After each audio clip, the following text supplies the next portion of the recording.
Assalamualaikum warahmatullahi wabarakatuh. Apa kabar kalian anak-anak hari ini? Baik, Bapak berharap hari ini kalian sehat-sehat semua. Baik anak-anak sekalian, sebelum kita mulai pelajaran, saya minta kepada ketua kelas untuk bisa memimpin doa kepada teman-temannya. Silakan. Baiklah anak-anakku sekalian. Di mana si Andi? Tidak kelihatan. Si Andi sakit. Kita doakan mudah-mudahan si Andi lekas sembuh dan bisa kembali lagi belajar bersama kalian di sekolah. Baik anak-anak sekalian, hari ini kita akan belajar tentang daerah tempat tinggalku. Minggu yang lalu kita sudah belajar tentang indahnya keragaman di negeriku, dan sekarang kita akan belajar tentang daerah tempat tinggalku, di mana pelajaran pertama yang akan kita pelajari adalah tentang lingkungan tempat tinggalku. Baik anak-anakku sekalian, dalam pembelajaran ini, yang pertama Bapak akan bertanya. Nanti yang bisa menjawab silahkan diangkat tangannya. Ya, apa kamu senang membaca cerita? Apakah kalian semua ini senang membaca cerita?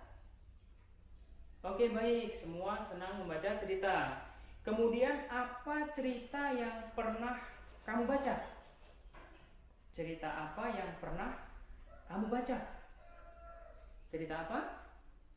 Cerita tentang monyet. Ya. Kemudian cerita apa lagi? Si Alwan, cerita apa si Alwan? Cerita tentang kelinci. Ya, oke, baik. Kemudian yang berikutnya, apa cerita yang terkenal di lingkungan tempat tinggalmu?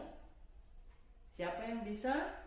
Ayo, apa cerita yang terkenal di lingkungan tempat tinggalmu? Silakan, siapa yang berani bercerita di depan teman-temannya?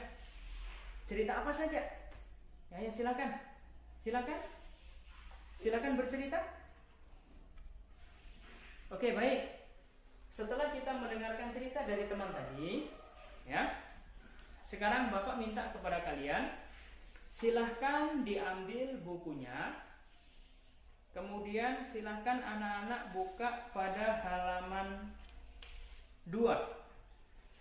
Ya, di halaman 2 ada cerita tentang telaga warna berikut. Ya, ada cerita tentang asal mula telaga warna. Baik, sebelum kita mulai, ya, Bapak mau bertanya atau Bapak sedikit memberikan penjelasan. Apa sih sebenarnya tempat tinggal itu? Ya, apa itu tempat tinggal? Tempat tinggal adalah tempat manusia menetap, ya, untuk berteduh, ya, tempat manusia menetap untuk berteduh, ya, dari keadaan alam. Ya, baik keadaan alam, dari hujan, dari cahaya matahari, ya, serta tempat melaksanakan hak dan kewajibannya. Apa yang menjadi hak dan apa yang menjadi kewajiban kita laksanakan di dalam tempat tinggal kita. Contoh, hak kita, kewajiban kita itu adalah melaksanakan ibadah. Nah, itu merupakan salah satu hak kita. Makanya peribadahan kita laksanakan di dalam rumah atau di dalam tempat tinggal kita.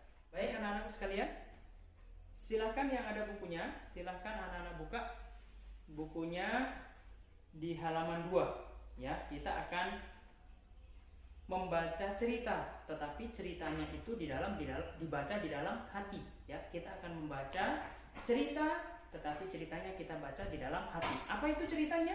Judulnya adalah Asal Mula Telaga Warna. Ya, judul ceritanya ada di halaman 2, itu adalah Asal Mula Telaga Warna. Oke, baik anak-anakku. Sudah selesai? Oke, baik. Setelah kalian membaca cerita tersebut, sekarang Bapak mau bertanya sesuai dengan apa yang ada di bacaan atau di cerita tersebut di atas. Ya.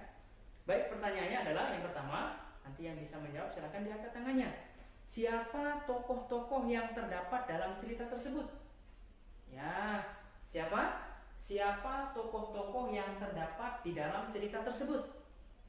Oke, si Alwan, Baik, bagus, jawabannya benar. Ya, berikut, di mana raja melakukan pertapaan? Di mana? Wati, angkat tangannya. Baik, betul, 100 jawabannya. Ya, baik, bagus. Yang berikutnya, mengapa permaisuri bersedih dan menangis? Mengapa permaisuri bersedih dan menangis? Siapa? Ya, baik, bagus jawabannya.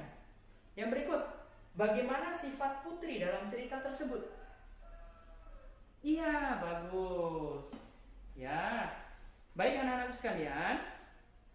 Yang sekarang ini adalah tugas kalian, ya, ceritakan kembali secara lisan dengan menyebutkan tokoh-tokoh yang ada dalam cerita asal mula Telaga Warna. Ya, tugas kalian sekarang adalah kita berlatih untuk menceritakan kembali, ya, secara lisan tanpa membawa buku, kalian, ya, kalian ceritakan secara lisan, ya, dan jangan lupa disebutkan tokoh-tokohnya yang ada di dalam cerita asal mula Telaga Warna tersebut, ya. Silakan, siapa yang mau bercerita, angkat tangannya. Oke, baik, silakan maju. Ayo, silakan maju. Oke, baik.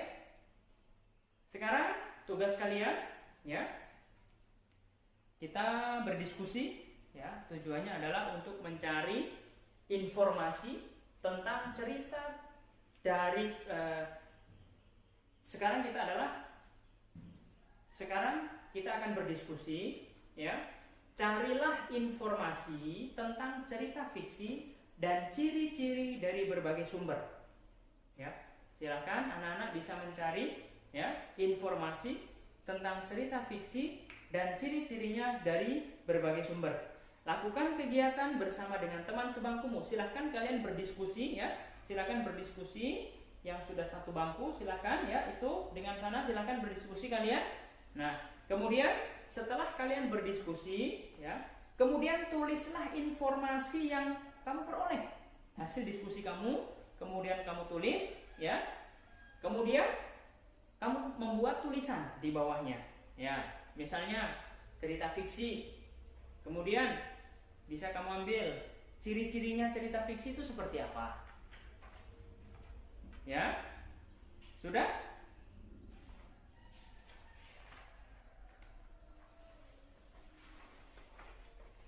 Baik anak-anakku sekalian, sebelum kita akhiri daripada pembelajaran kita pada hari ini, baik anak-anak sekalian, di akhir kegiatan pembelajaran kita di hari ini, ya, marilah kita bersama-sama untuk mengambil kesimpulan daripada pelajaran yang sudah kita pelajari tentang asal mula Telaga Warna. Yang pertama, ciri-ciri fiksi atau ciri-ciri cerita fiksi. Apa itu ciri-cirinya? Yang pertama adalah cerita fiksi merupakan cerita rekaan atau cerita nyata yang diolah oleh pengarang. Jadi cerita fiksi itu merupakan rekaan atau cerita nyata yang diolah oleh seorang pengarang. Kemudian yang kedua, ciri-cirinya daripada cerita fiksi itu bertujuan untuk menghibur. Ya, cerita fiksi itu adalah bertujuan untuk menghibur dengan menceritakan suatu peristiwa. Kemudian yang ketiga, cerita fiksi disajikan dalam alur cerita. Jadi ada ceritanya dari awal sampai akhir. Kemudian ada tokoh-tokohnya yang ada di dalamnya, ya, sehingga terjadilah sebuah alur cerita. Kemudian menggunakan bahasa yang komunikatif, ya. Cerita fiksi ciri-cirinya itu adalah menggunakan bahasa yang komunikatif, bisa saling berkomunikasi. Kemudian menggunakan bahasa tidak baku. Bahasa tidak baku itu adalah bahasa yang mudah difahami, ya, bahasa yang mudah difahami dan mudah dimengerti. Baik, demikian pembelajaran kita pada kesempatan hari ini, ya. Kita tutup pembelajaran kita dengan sama-sama kita berdoa. Berdoa dimulai. Demikian, terima kasih. Assalamualaikum warahmatullahi wabarakatuh.